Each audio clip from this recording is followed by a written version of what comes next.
back Goblin Man.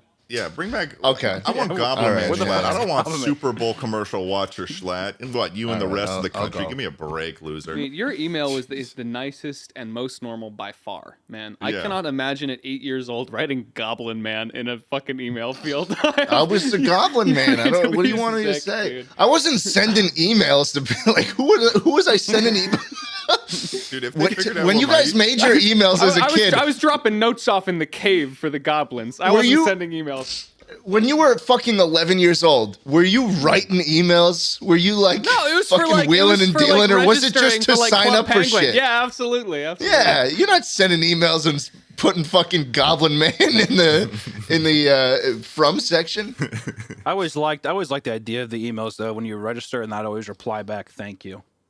Oh yeah, the automatic thing. They had the link to click, and I'd be like, and I'd reply back, be like, "Thank you," and I'm like, I'm such an adult now with my little email conversation with this fucking robot. Thank you. You know what? This is really going to make their day. Yeah. Sincerely, Goblin Man. Hope your family is well. Your best, Goblin Man. Where's the goblin category of the inbox? That's what I'm looking for. Dude, I'm telling you, Goblin Man was clatted up back in the day. I was like on the high score list of this old school Flash game that is no longer available anymore. It's called Zwak. I don't know if any of you guys have ever heard of this shit. No. If it rings a bell, no? It was like Worms, but for snowball fights. It was like you had these little tiny characters that would jump around before the end of the game, before the end of the round. You pick, where you want to send a snowball, and then at 0, everyone throws it at the same time. It's basically Worms, but with snowballs. Was that one of the ones you could play during school? Like if you went to a computer lab, is that one of the ones you would do there? Oh yeah, that's. I always feel like Robot Unicorn Attack and like this marshmallow jumping block game. Those are the two when I was younger. Dude, I had I was getting it going with Powder when I booted that up in windowed mode. Do you guys ever do Powder? It's the one where Powder game, you get all the different blocks and you can combine them. You know what I'm talking about? No, I don't. Never heard of that. So. Sounds like some sort of math game. Not a fan. It's not a math game. Yeah, you would play a fucking math game. No, I tabbed out of Learn to Type just to do this. I'm cool. Learn to Type games though are sweet. Which ones? Okay, you are right. The ones where you have to spell the word correctly to like fend off like I don't know missiles getting shot at a fucking castle or something like that. Those are fun. To, like, incredibly stressful though, for sure. Yeah. I experienced what a panic attack was at a very early age in the computer lab. Fingers on F and J. Fingers on F and J. I didn't write definitely fast enough. The teacher walks over with like one of those like covers for the keyboard and like puts it over. She's like, "Good luck."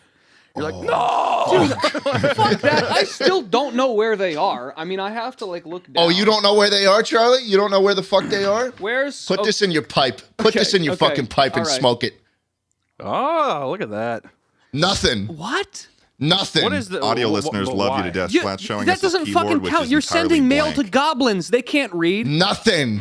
I'm the Goblin Man, bitch. Wow. I am the Goblin Man.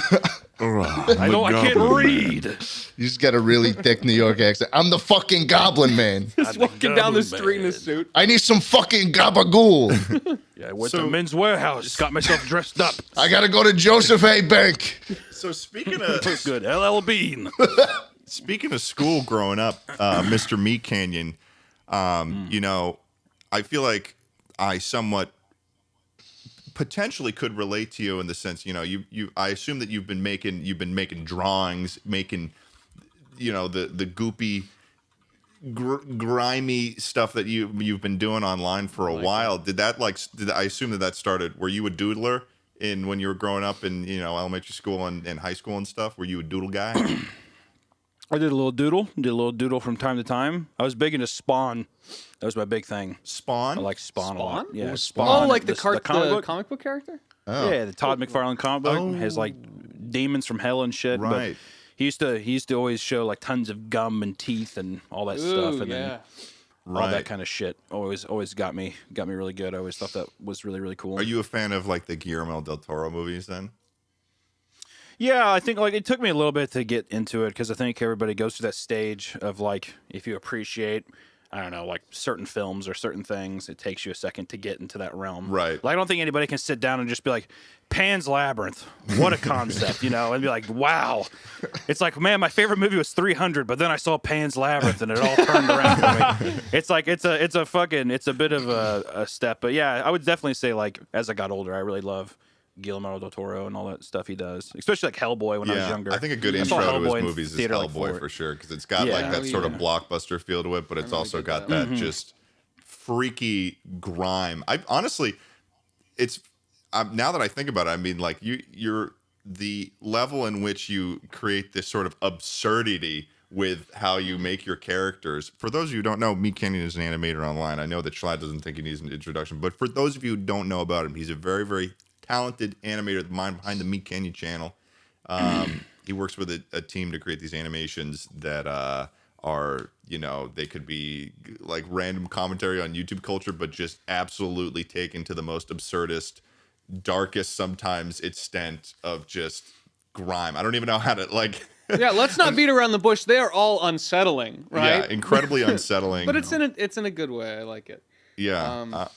What was your like first like video that you posted that was in this sort of same category of the content you make now with the Meat Canyon channel? Probably the Pinocchio one. That was like the one that blew up. Oh, I've seen that. Super simple, and like by today's standards for my channel, it's like pretty shitty. But it's like that was like the first time where I was just like, I'm just gonna combine my loves of like the horror and shit and just put it in there as well, and it seemed to resonate with people. So it's been fun trying to figure out that trajectory of like the line of like weird, uncomfortable stuff that feels kind of horror-esque or like thriller or something, and ride that with comedy in a weird way. Because sometimes there's like no comedy, but like there's comedy on the channel, so people are like, oh, that's hilarious. Right. You know what I mean? And I think it's just because you don't really know how to respond to the it line is blurred. besides just being like, right. Yeah. So, or whatever. But so was there a point where you sort of, because I think some of the videos that do generally the best, or some of the highest performing, like on average ones on your channel, are the ones that are about like situations that are going on with YouTubers, or about YouTubers that are people of notability. Did you like originally go in being like, oh, I want to make these sort of recreations of these people that exist, or was it like, oh, I could, because it kind of at a certain point it kind of turned into like in some ways like a commentary on stuff. Like I've seen you do one on like David Dobrik where you kind of talk about like, how he buys all these cars for people, and then it's like it's sort of making fun of how he's always giving cars to people, and it sort of became it's in one way it's like this ridiculous thing, and it's also comedy, but in other ways it's like has this sort of mix of also being a commentary on your opinions, your personal opinions on like these creators. So like you crucified Tommy in it. That was fun. Yeah, I mean, like, I think it's always just like with, especially like Tommy, where it isn't really even a commentary on himself. I think it's just about how, like, I feel like Minecraft, at least there for a little bit. I mean, it probably still is. It feels like a new religion and stuff with